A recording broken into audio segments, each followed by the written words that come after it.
What's going on, guys? My name is RagingRaptor and I welcome you to a new World of Tanks preview video. And today I got for you the PROJET 4-1. I don't know if I said it correctly, I think I didn't. But it's Project 4-1, a new tier 9 French tank. What it is going to be, we don't know yet.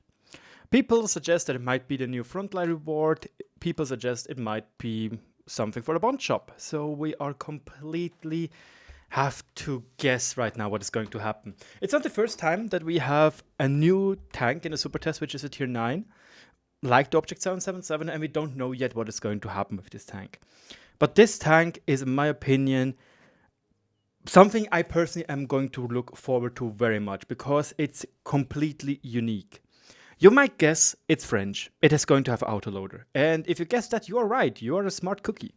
But just to think about this tank, it is completely different. It has a 4-second interclip reload time. Something which, for example, lights usually have for their standard round. Then it has an incredible accurate gun and a very quick aim time. So yeah, you are looking at a tank which is, in its place, completely unique. Something you could probably only compare to the Foch 155 because of the long interclip reload. But that wouldn't be right because it has a turret, it is fast, it is nimble. Yeah, it is, in my opinion, a very interesting vehicle, and I'm very looking forward to it. It also, just the looks of this tank, sorry, but I love it.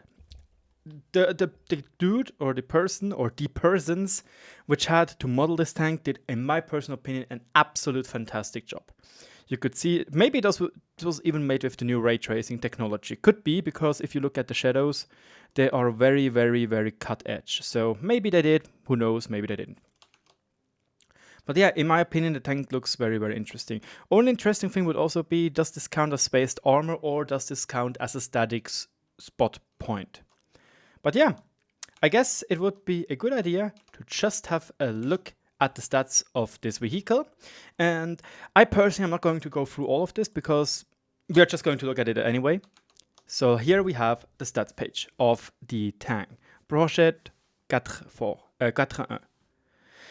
390 alpha. That is already quite a massive jump in alpha damage when you compare it to most other auto-loading or auto-reloading tanks on this tier. On tier 9. On tier 9, on the mediums, you have the Standard B with its 360 alpha. You have the Budget Tillion AP with its 300 alpha. You have the AMX 5120 with its 400 alpha, yet it is a heavy. Same goes for the M with 440 alpha.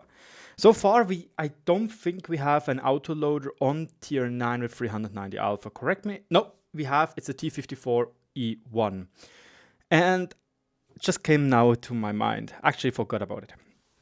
But the thing compared to the T54E1 is, just look at those penetration values. 264 base, that is tier 10 levels. 330 millimeters of heat penetration. That is insanely good. Like, this is very good. So, the reloader, 36 seconds is pretty lengthy. But I think if you are used to playing the Budget and you're used to playing the tier 9 Budget, you shouldn't have a big problem. Because the tier 9 Budget, for example, reloads around 33 seconds. If you are using modulus, it should probably press it down all the way to 30 seconds. I'm not entirely sure. Correct me if I'm wrong, I didn't play this tank, I just played Lorraine. Fun fact, the Budget was my first tier 10 vehicle, yet I still absolutely hate playing it because I'm garbage at it. I don't like the gun handling. So, the big difference for this vehicle, for the PROJET 4-1, or I just going to call it Project 4-1 because my French is atrocious, is it's very long out interclip reload time. You can see the Budget has here 2.73 seconds. The same goes for the tier 10 vehicle. The same goes for the AMX 3105. 2.73 seconds. This tank, 4. 4 is a huge number. It's some, like, to fully unload your clip, you need 12 seconds. You have 4 shots in your clip and you need to just pump out in 12 seconds. That's a lot. Because this will usually mean that if you, for example, try to trade with somebody, they will be able to smack you with 2 rounds rather than just 1. Because that's the whole appeal of a autoloader in the game, that you are able to smash out, not likes, but you smash out those damages while the enemy gives you 1 shot. This is why, for example, the TVP is very potent in well hands. It might eat 1 shot of the enemy for, I don't know, 440 or something, but is capable to dish out 1200 damage in a matter of 5 seconds? Wait, 1.5, 3, 4.5. In 4.5 seconds. That is huge. Now if you think about it, TVP, 1280 damage in 4.5 seconds. This one, 12 seconds reload time for 1500 damage. That's a huge difference. That's almost like a normal tank. So this makes it, in my personal opinion, very, very appealing to just try and play. Also, you could in theory compare it to the T54E1.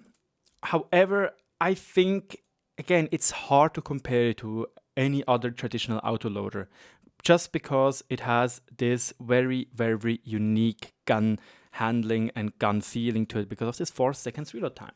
This one, for example, has 2.22 seconds reload time, but it roughly has the same reload time, so we could take this as a base for our DPM. However, because the DPM is much, much worse because of this 4-second interclip reload time, we'll probably look at around 1800 DPM. I'm not certain if this is correct, because I don't know how to calculate DPMs of autoloaders. I'm actually not sure. But yeah, this you have it here. This will definitely not be the case with you won't have 2200 DPM with the Project 4.1. You will have probably around 1800 max, I think. Also, compared to the T54E1, you can see that the base penetration of the Project 4.1 has more penetration than the premium rounds of the T54E1. I do want to point out that this might also speak a little bit for the T54E1 being slightly underperforming. I do think this tank would be better if it has a quicker aim time or better soft stats of the gun. Otherwise, it's a pretty fun tank in my opinion. But yeah, now we have the 0.32 accuracy, which is, I think, something of class best for tier 9s. It's one of the very best up at top.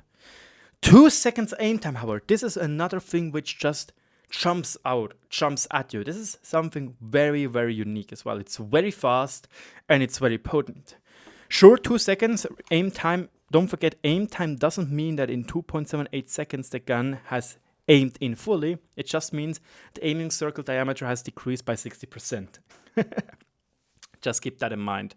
So for a fully aimed in, you probably look around, I don't know, 3 seconds roughly. So you have no issue to be fully aimed in when you are shooting at an enemy. So that is very, very good. Turret traverse, 30 degrees per second is okay. 7.5 degrees gun depression is nice. I definitely like that. 11 degrees gun elevation, that's poo-poo. That's very, very bad. Personal opinion, it's nothing convenient and it can actually lead to be very, very frustrating to play. I just want to point out, if you didn't watch it, my rant about the, about the Manticore, because the Manticore has exactly this problem. It has very, very bad gun elevation. It gets even worse when the turret is over here, and it's very frustrating to play with. So just to keep that in mind. 32 rounds is once again on the lowish side, but with the long reload time, I don't think it will be most often be a huge problem. Speaking of which, 0.32, that's very, very good accuracy. That is better than the Batchat. Just keep that in mind. This tank has the same values of gun penetration on both rounds, having 0.06 better accuracy, another 0.7 better aim time, and reloads 4 seconds quicker, but has 1 shell less. That is very, very strong for a tier 9 tank. So yeah, mobility-wise, 60 kph forward is very good. 25 kph backwards is also very good. 720 horse brake horsepower engine with an HP to ton ratio of 26. That is very, very good mobility. Compared to the Batchat, it's just slightly worse. So, but actually, it's faster backwards. So, kudos to the tank, like genuinely. HP 700 at 1750. That's a lot if you compare it to the Batchat, for example. The Batchat right now has 1800. That's very little for a tier 10 tank, and this one is riding around with 1750. Seriously, I have to say that at the moment, I personally think, just looking at the stats, again, I can't play the vehicle, I don't know what is going on, but I think just from the stats wise, the tank is very, very strong. Yes, it has a weird DPM, it has a weird autoloader, but it looks very, very strong when you are ready to shoot. It also has actually a little bit of turret armor, which means it won't get fisted as much as other lightly armored vehicles. Sure, the hull is weak, so it will get fisted by EBRs, but the turret, if you're playing hull down, might even bounce here and there a shot, which is pretty neat. Lastly, the fuel range 380 is nothing good, but it's definitely not bad. You can work with it. The budget can work with it, and I personally, a tank which I'm playing a lot right now is the Lance C, which I start to very, very like. And the Lance C also has 380 base fuel range, so we have a perfect look at this tank. If you have both fuel range skills and Brothers in Arms and running foods and the optics, also keep in mind that you will most likely use this one here not, but you're going to lose vents, so it means you have even better fuel range. So you probably have around, with a very good crew, 475 to 480 meters of fuel range, which is great, which is really great. Like, that is very good. To keep that in mind. Maybe my 1390 here has also 380 fuel range, and you can see with a little bit worse crew we get roughly a 446 meters of fuel range. If you would have more fuel range skills, if you would use rations and so on, it would be much better. But it's not bad. You can work with 380. It's definitely workable. What is my... It's 390, okay.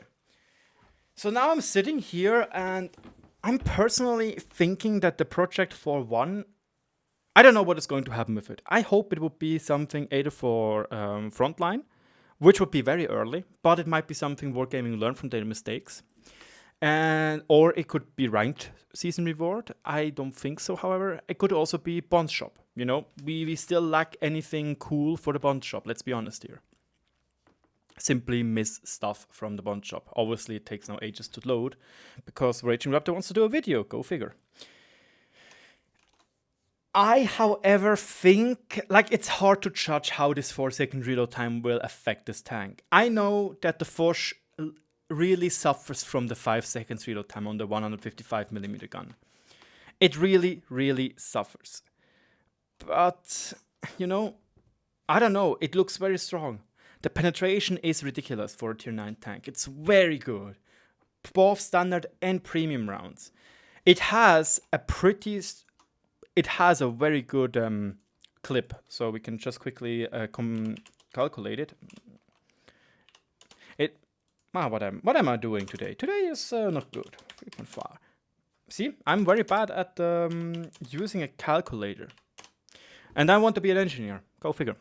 1560 clip potential is a lot, but then again, it's in 12 seconds. So, for example, you're trading against a tank with a 440 alpha gun.